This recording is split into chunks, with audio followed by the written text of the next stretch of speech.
My name is Rob, and this is my '96 Nissan Skyline GTR.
Hey, what's up guys? We have a very special episode for you today. We have this beautiful 1996 R33 GTR behind us here, and it is likely one of the most clean and pristine examples that we've seen of a modified GTR here in the States. I know there's a ton out there, but locally, I mean, this thing's a beauty. This thing, I don't think it gets any better than this, so let's take a look.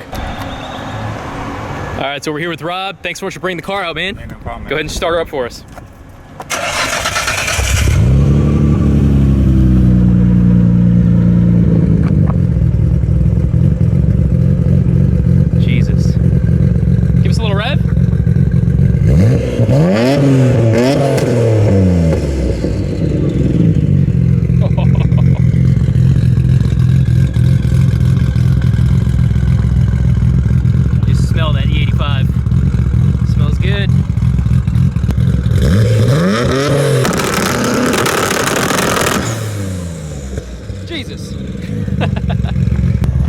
That was sick. My name is Rob, and this is my '96 Nissan Skyline GTR. It's an R33. When I first got the car, it was kind of a trash bag. You know, wheels were all curbed on it. It had some cosmetic issues. So, you know, one of the first things we did obviously was just throw Haltech in it and semi 85 and made good power on that. And from there, it just kind of snowballed. So this thing is just such a great example of what an R33 should look like. It's got a lot of carbon accents, carbon fiber side skirts, the rear valence, all this beautiful, beautiful stuff. Mostly retaining just the factory look, no crazy body kits. Man, wow, what a beautiful example.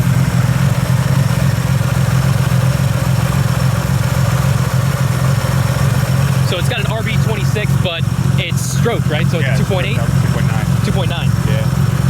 So we'll go into the details here in a bit, but man, just look at this. This ARC box right here. That is a discontinued piece, very rare. We decided it was time to address the paint. So we pulled the motor and tranny out and sent the car out for paint.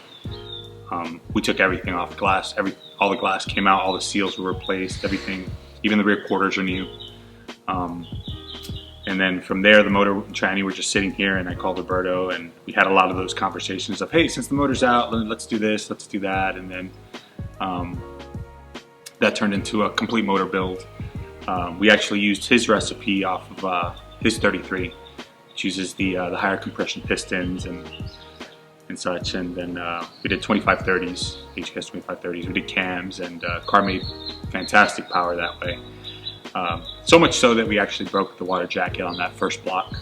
And then from there, we repaired it and everything was fine. I kept running it that way for a little while, but I wasn't happy with the car, you know, like that. It was just like this thing that was always lingering in my mind that, you know, whether we were going to break the water jacket again on launch. And so contacted Spool Imports, got a short block, you know, 2.9 liter, and then, you know, Platinum Racing Products brace. Then there was that I Did a Thing phone call to Roberto. That was the PPG phone call.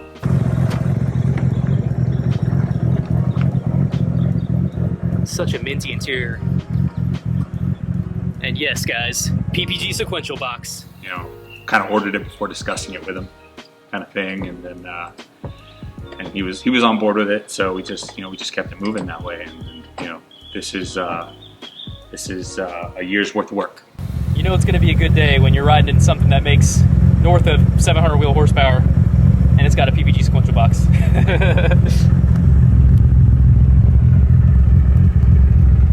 Such a clean interior. Man, this thing is just awesome. Give us a rundown on the build. We went ahead and we ordered a Spool Imports short block, 2.9 liter stroker kit, and then we didn't want to run into the same issue that we had the last time. So we contacted Platinum Racing Products, and we did their brace, their sump brace, and so far so good. From there we did VCAM, the stage 2, and 272 on the exhaust side, experimental set of turbos, HKS front mount, HKS exhaust. A lot of HKS bits on this car. A lot of HKS bits, some ARC. We have the ARC box, the ARC downpipes.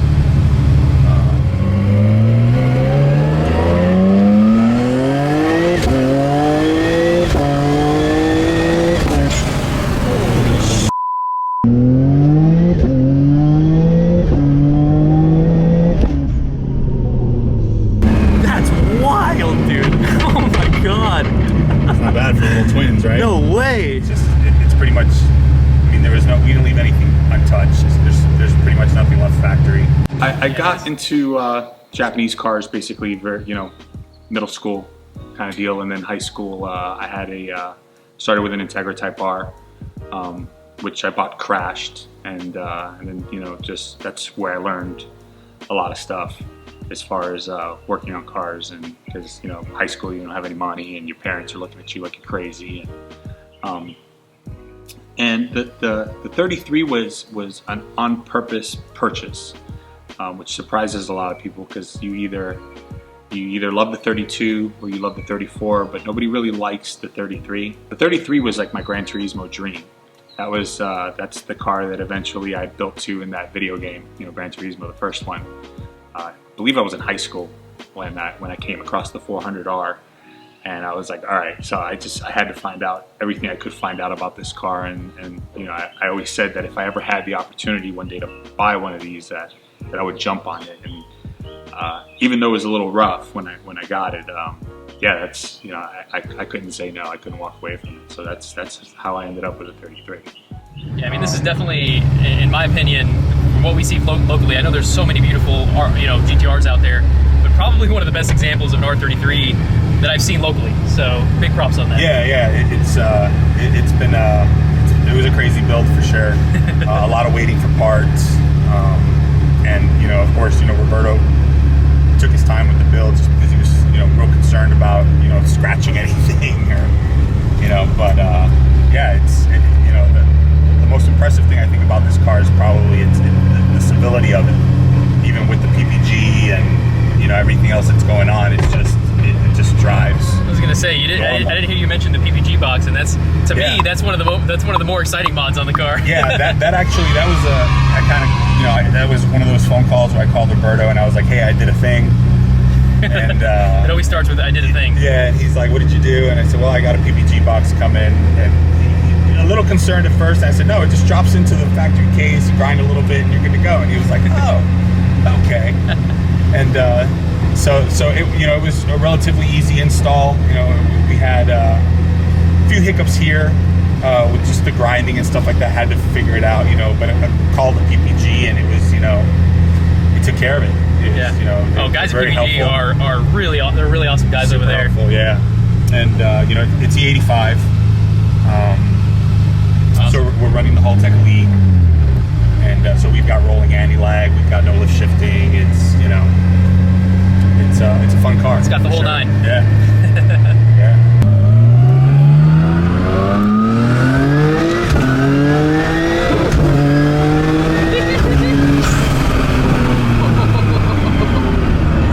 Oh my god, this thing is so much fun, guys.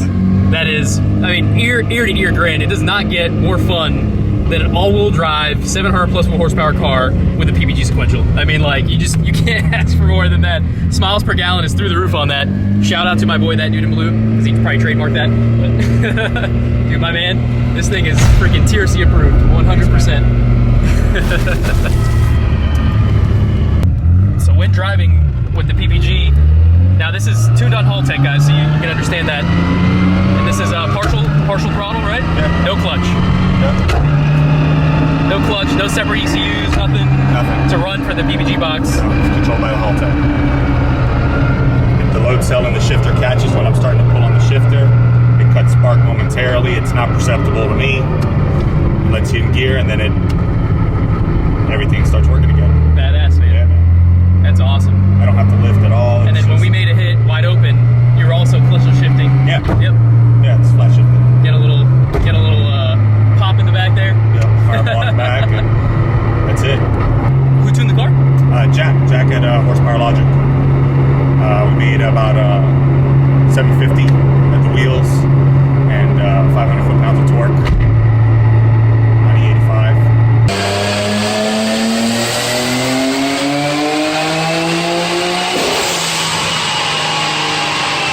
Yeah, with those, I mean, what you would consider these days like little turbos, I guess. Yeah. They spool. It's just like insta spool. Yeah. You know, so it comes on quick, but you also stroke the engine, so Yeah, so it's coming on hard. It is. Yeah. It is, and it carries all the way through the all car, the man. fun for a street car. I mean, Yeah. this is like legit the perfect setup you could ask for on a street car. Yeah, this was actually, most of it was Roberto's idea when we were talking about initially building it. He had thrown out the idea of doing a stroker kit, and I wasn't really on board with it. And then when we broke the water jacket on that first motor, I was like, well, if we're gonna buy a block, we may as well just buy something complete. And then Yep. Spool Imports came through big time, and we did the stroker kit. And then there was talks about going big single, doing like a T51R build or something like that. And it's just we just wanted it to be fun on the street, as much fun as possible. And so for that, we needed low end.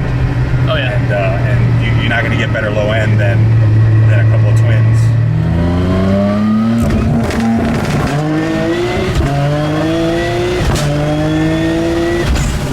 Damn, dude, knocked my hat off.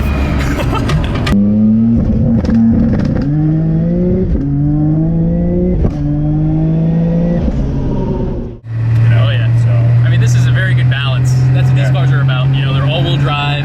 They can turn, they can go straight, they can drag strip, they can road course. I mean, Yep. it doesn't get better than that. You know, don't get me wrong. Complete dedicated drag builds are fun, but you know, driving this thing around on the weekends as a weekend cruiser, yeah. this is all the fun. Yeah, absolutely. And and I don't have to sit here and think about, is it going to stall at the light? Is it going to, Is it overheating? Whatever. You know. overheating? Yeah. It's still very reliable. The PPG at first, I wasn't sure if I was going to love it.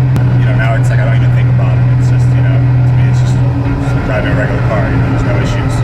The plan with this car is to do, some roll racing, some drag racing. As far as the setup for that is concerned, we're gonna run LM GT4s at the strip. Kind of have to stick with that because of the clearance issue with the big brakes, with the endless brakes. But we're gonna run slicks, 10.5 slicks on that, and so we'll tweak the suspension and tweak the Haltech and get that all dialed in so that we can do some damage out there.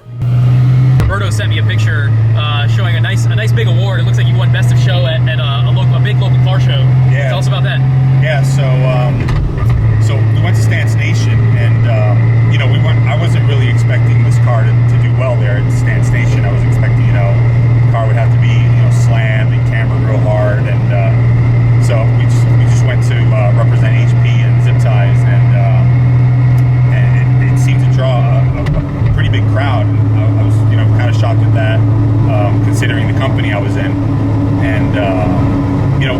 lot of stuff to keep the car clean. This car has a set of wheels that we use strictly for, you know, everyday driving, and then we have another set of wheels, and the wheels that are actually on it now are the wheels we use for shows, which are 19-inch Advans, 19 by 10 and a halves.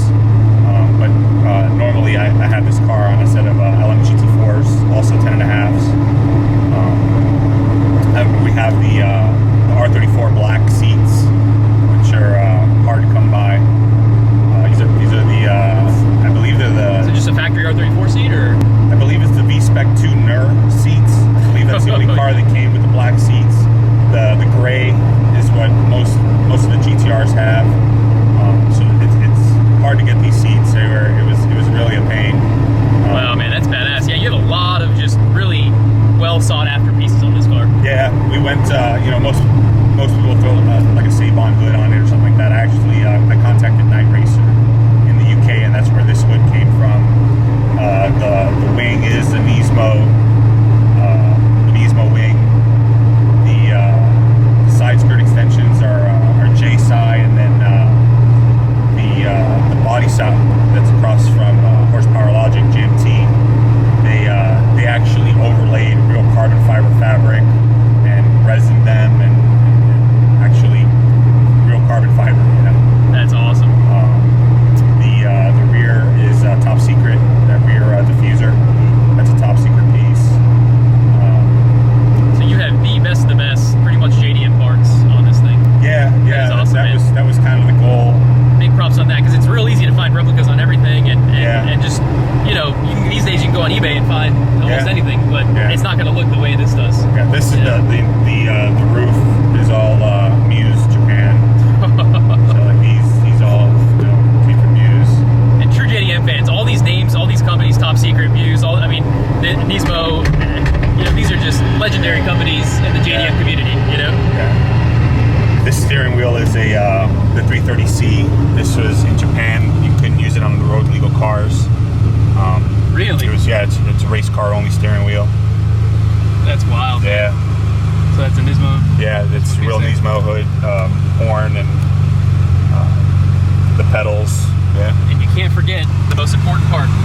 Because Nismo cup holder. these guys don't come with this car's don't come with a cup holder, so Yeah. you got to have the Nismo cup holder. Yeah. Yeah, that's actually my third one. I've broken 2 of them. Like your garage door opener. It's pretty much what it's good for, because it won't hold a can of Coke, really. You know. What clutch is in the car? It's a spec Super Twin, the SST. We contacted them. They made a custom clutch for us, because the PPG spline, I believe it's a 28 spline input shaft, and the RB, the standard RB tranny, is a 26. So they made a couple of custom discs, and it's a little bit on the heavier side, but PPG loves it. You know, it shifts really nice, and I don't have any of the, you know, the shaking that Right. you typically get with a lightweight twin coming off a line, and it holds 900 pounds of torque. That's awesome. So, and So they they'll make get the them, job done. yeah, they make them where they'll hold 1,400 pounds of torque. Jesus. I just, I mean, you can tell when you're just, you know, letting off the first gear, when you're cruising out. Yeah. It's not bucking or crazy. It just drives like a stock car. Yeah, yeah. Very cool, That was a huge bonus. So the fuel system consists of 2 tank Walbros, 280s, and we're using HKS fuel rail, FIC injectors, 1200 cc's, the E85 sensor, the ethanol content sensor, and everything. So it's a flex fuel car? Yeah, flex fuel car. So you can basically pump, for those watching might not know what flex fuel is, you can pump 93 into it, Yep. or pump anything up to E85. And Yeah, the 85 Ignite yeah.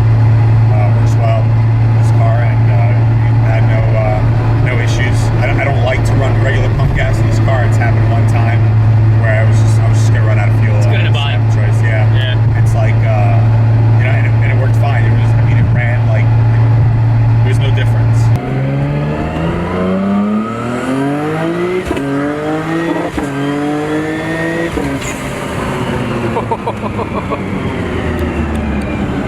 This thing is so much fun.